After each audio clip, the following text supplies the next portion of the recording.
Good morning, students.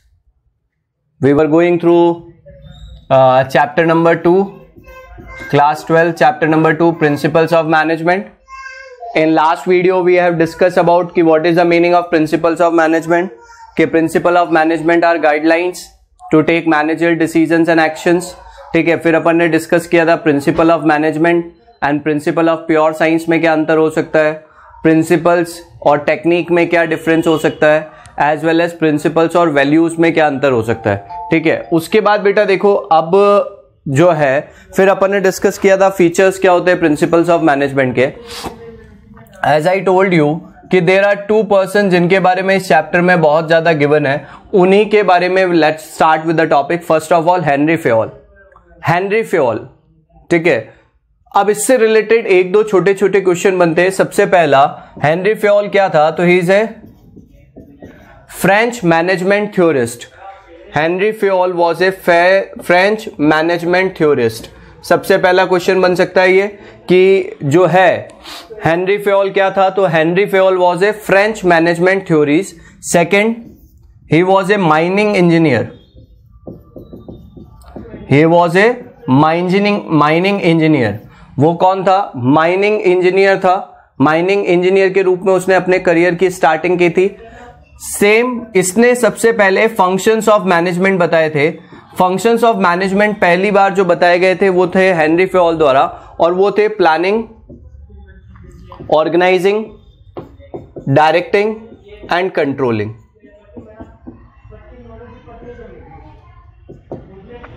वैसे we started in the first chapter की management functions 5 होते हैं. प्लानिंग है, ऑर्गेनाइजिंग है, स्टाफिंग है, डायरेक्टिंग है, ठीक है, कंट्रोलिंग है. बट हेनरी फेयोल जो है इन्होंने कहा था कि मैनेजमेंट के 4 फंक्शन होते हैं, प्लानिंग है, ऑर्गेनाइजिंग है, डायरेक्टिंग एंड कंट्रोलिंग है. तो what are the 4 functions of management prescribe या describe by the Henri Fayol. तो Henry Fayol describe the 4 principles that are planning, organising, directing and controlling. तो which function was not included by Henri Fayol, that is staffing one. तो management के कितने function है Henri Fayol के according, 4 function है. Planning है, organising है, directing है और कंट्रोलिंग है. हेनरी फेयोल ने जो इंडस्ट्रियल एक्टिविटीज है, इंडस्ट्रियल एक्टिविटीज जो है उनको उन्होंने 6 पार्ट में डिवाइड किया था. ठीक है, टेक्निकल, कमर्शियल. हेनरी फेयोल ने इंडस्ट्रियल जो भी एक्टिविटीज है उनको 6 पार्ट में डिवाइड किया था. टेक्निकल हो गया, कमर्शियल हो गया, फाइनेंशियल हो गया, अकाउंटिंग हो गया, सिक्योरिटी, ठीक है, एज वेल एज इन्होंने इसको बांटा था बेटा हमारे लिए फाइनेंशियल हो गया बेटा. वापस समझो, industrial activity are divided in 6 parts according to the Henry Fayol. 1 is technical, 2nd is commercial, 3rd is financial, 4th is accounting, 5th is security and 6th is managerial. Henry Fayol has given 4 functions of management: planning, organizing, directing and controlling. According to Henry Fayol, industrial activities can be divided into 6 activities. What are that 6 activities? पहला हो गया हमारे लिए technical, दूसरा हो गया commercial, फिर हमारे लिए हो गया बेटा फाइनेंशियल, फिर हो गया अकाउंटिंग, फिर हो गया सिक्योरिटी और फिर हो गया मैनेजरियल. 3 क्वेश्चंस यहां पे मेन. पहला, he started career as a mining engineer. Second, 4 functions of management: planning, organising, directing and controlling. Industrial activities are divided into 6 activities. Technical activities जो प्रोडक्शन से रिलेटेड हो गई, कमर्शियल एक्टिविटी जो buying and selling से related हो गई, ठीक है, फाइनेंशियल एक्टिविटी फंड से related, accounting activity proper entries of the transactions, security activity और मैनेजरियल एक्टिविटी. ठीक है, उसके बाद ही wrote a book in French language.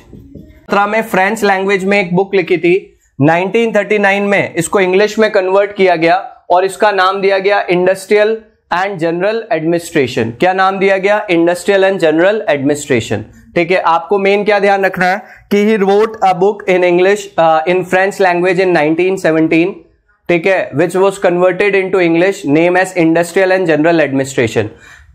He is known as father of general management. Father of general management, और इसीलिए इनको क्या कहा जाता है बेटा, फादर ऑफ जनरल मैनेजमेंट कहा जाता है। Is it clear? वापस समझना, हेनरी फेयोल से रिलेटेड क्या चीज है। पहला, ही वॉज ए फ्रेंच, ठीक है, management theorist. Second, he started his career as a mining engineer. Third, he has given 4 functions of management, planning हो गया, ऑर्गेनाइजिंग हो गया, डायरेक्टिंग हो गया, कंट्रोलिंग हो गया। According to him industrial activity can be divided into, कितने part में डिवाइड हो सकती है? 6, technical, commercial, financial, accounting, security और मैनेजरियल, ठीक है। He wrote a book in French language in 1970, converted into English, known as Industrial and General Administration. For his contribution, he is known as Father of General Management. ये सबसे ज्यादा बार पूछा गया question है, ठीक है। तो हम लोग बात कर रहे हैं हेनरी फेयोल के बारे में। He was a French management theorist. He started his career as a mining engineer. He given 4 functions of management: planning, organizing, directing, controlling. He divided industrial activity into 6 parts: technical, commercial, financial, accounting, security or managerial. He wrote a book in French language in 1917, converted into English, named as Industrial and General Administration. He is known as Father of General Management. ठीक है बेटा। अब main चीज आती है, he has given 14 principles of management. Main contribution जो आता है इनका वो है 14 principles of management. 14 principles of management. सबसे पहला प्रिंसिपल जो इन्होंने दिया बेटा, वो इन्होंने दिया division of work. Division of work. अब ये डिवीजन ऑफ वर्क क्या है? According to Henry Fayol, organisation work and task must be bifurcated और divided into small small task. Organisation का जो भी वर्क है उसको छोटे छोटे टास्क में क्या किया जाना चाहिए? डिवाइड किया जाना चाहिए, ठीक है। Why? Because a single person can not excel in all area, क्योंकि एक अकेला जना सारी एक्टिविटी में जो है एक्सपर्ट नहीं हो सकता। तो उन्होंने कहा डिवीजन ऑफ वर्क में, उन्होंने क्या कहा कि ऑर्गेनाइजेशनल वर्क जो है उसको आप डिवाइड करो किसमें? स्मॉल स्मॉल टास्क में, एंड ईच टास्क और job must be given to a person who is expert in that area. और इसका मेन काम क्या था? इससे उनको जो बेनिफिट मिलना था वो क्या मिलना था? Specialisation. What is the benefit of division of work? तो दैट इज स्पेशलाइजेशन। वापस समझना, first principle of Henry Fayol is division of work. क्या है बेटा? Division of work. According to Henry Fayol, organisational work must be divided into small small task, small job, and each person who is expert in that activity must be assigned that job. And the purpose of this principle is receive the benefit of specialization. क्योंकि जो बंदा जिस काम में expert है, अगर वो उसी काम को बार बार कर रहा है तो that will lead to the specialisation. तो हेनरी फेयोल का फर्स्ट प्रिंसिपल क्या हो गया बेटा? Division of work. आप किसी भी ऑर्गेनाइजेशन में देखोगे क्या कि हर आदमी एक जैसा काम नहीं करते। जो पर्सन जिस काम में एक्सपर्ट है, जो जिस काम अच्छे से कर सकता है, उसको वो वर्क दिया जाता है। The reason for that is कि organisation can receive the benefit of specialisation. Second इन्होंने प्रिंसिपल दिया बेटा, ऑथोरिटी एंड रिस्पॉन्सिबिलिटी। इससे रिलेटेड क्वेश्चन बहुत सी बार आता है।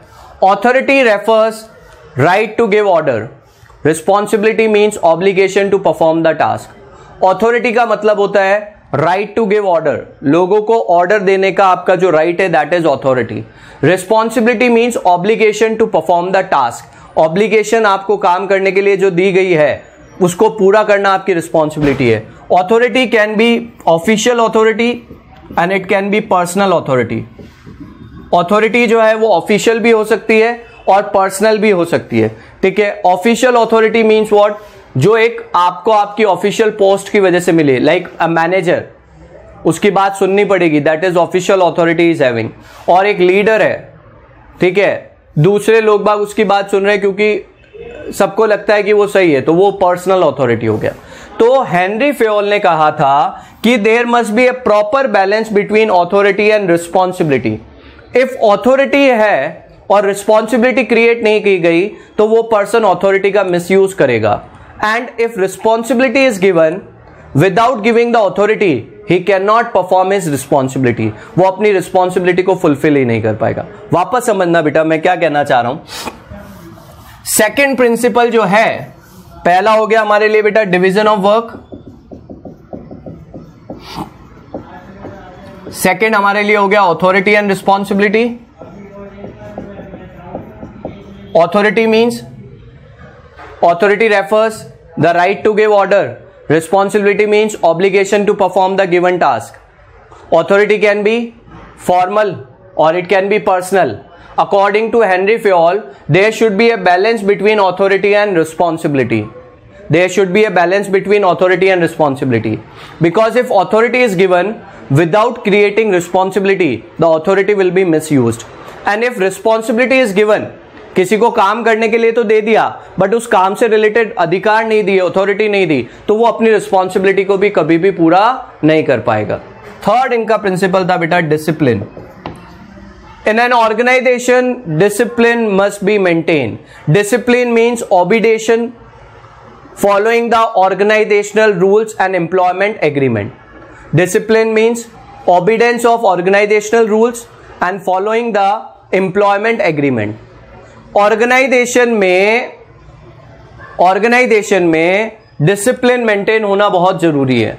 और discipline का मतलब क्या है कि every employee must follow the organizational rules and must follow the rules of the employment agreement. Employment agreement क्या होता है? जब वर्कर को अपॉइंट करते हो तो उसके साथ जो एग्रीमेंट होता है वो क्या कहलाता है? Employment agreement. तो डिसिप्लिन जो है वो बहुत जरूरी है, ठीक है। According to Fayol, discipline requires good superior at all levels, clear and fair judgement and judicious application of penalties. एक फेयर सिस्टम होना जरूरी है, वो हमारे लिए किससे रिलेटेड हो गया बेटा? डिसिप्लिन से। फोर्थ इन्होंने दिया बेटा unity of command. Unity of command सबसे इंपॉर्टेंट है, unity of command. There should be only one boss of the person, there should be only one boss of one person. Unity of command simply means कि भैया एक आदमी का एक ही superior होना चाहिए, ताकि उसको क्लियरली पता हो कि उसको किससे ऑर्डर लेने हैं और किसको उसको रिपोर्ट करना है। Unity of command simply state one boss of one superior, one boss of one subordinate. एक सबऑर्डिनेट का एक ही बॉस होना चाहिए, ताकि उसको क्लियरली पता हो कि उसको किससे ऑर्डर लेना है और किसको रिपोर्ट करना है। अगर यूनिटी ऑफ कमांड फॉलो नहीं होगा तो there will be a misunderstanding in organisation. मान लो ए है, ए का बॉस बी भी है और ए का सी भी है, तो अब ए के लिए कंफ्यूजन है कि वो बी की बात माने या सी की।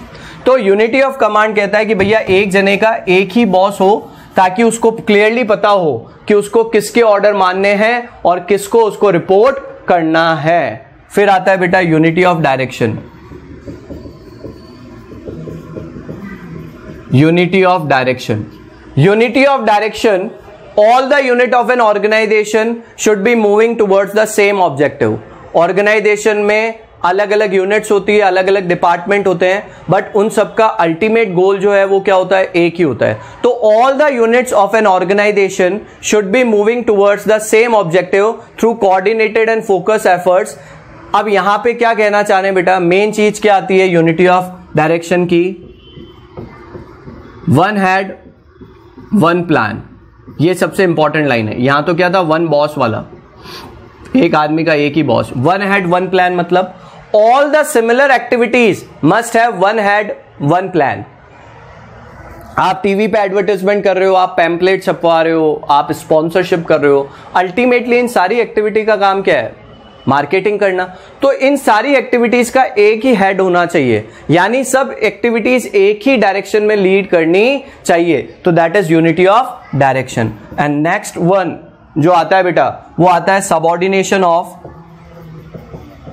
Individual interest to general interest. Subordination of individual interest to general interest means what? In an organisation different workers are working. हर वर्कर का अपना ऑब्जेक्टिव क्या होता है? अलग अलग होता है। और वहीं पे ऑर्गेनाइजेशन का भी अपना एक ऑब्जेक्टिव होता है। तो आपको यह ध्यान रखना है कि in every condition organisational objective must be preferred over the personal objective of employee. मतलब ज्यादा जनों का जिसमें बेनिफिट हो और कम का नुकसान हो, ऐसी एक्टिविटीज को प्रिफर करना है। Subordination of individual interest to general interest क्या कहता है बेटा, कि एक जने का फायदा हो रहा है और 4 का नुकसान हो रहा है, कभी भी ऐसी एक्टिविटी को प्रिफर नहीं करना है। You must prefer those activity जिसमें एक का भले ही नुकसान हो मगर 4 जनों का फायदा हो। In an organisation different workers are working having different objective. Employees objective जो है उसको प्रिफर करने की जगह जो ऑर्गेनाइजेशनल ऑब्जेक्टिव है उसको हमेशा क्या मिलनी चाहिए, प्रेफरेंस मिलनी चाहिए। तो that is subordination of individual interest to general interest. Henry Fayol के 6 प्रिंसिपल्स आज अभी अपन डिस्कस कर रहे हैं। पहला हो गया division of work. Organisation work should be divided into small task और हर पर्सन को उसकी कैपेसिटी के हिसाब से वर्क देना है ताकि आपको बेनिफिट ऑफ स्पेशलाइजेशन मिल सके। Authority and responsibility. ऑथोरिटी का मतलब right to give order, responsibility मतलब obligation to perform task. There must be a balance between authority and responsibility. Third हो गया discipline. Organisation rules, employment agreement, सारे rules and conditions आपको follow करनी है। Unity of command, एक आदमी का एक ही बॉस होना चाहिए। Unity of direction, one head one plan. Different activities है मगर एक ही डायरेक्शन में आगे बढ़नी चाहिए। जिन एक्टिविटीज का सेम ऑब्जेक्टिव है they must have one head and one plan. Subordination of individual interest to general interest. क्या मतलब है बेटा, कि organisation interest should take priority over personal interest of the employees. Is it clear? I hope things are clear. एक बार अच्छे से पढ़ेंगे वापस से इसको, नेक्स्ट वीडियो में इसके आगे वाले करेंगे। Thank you everybody.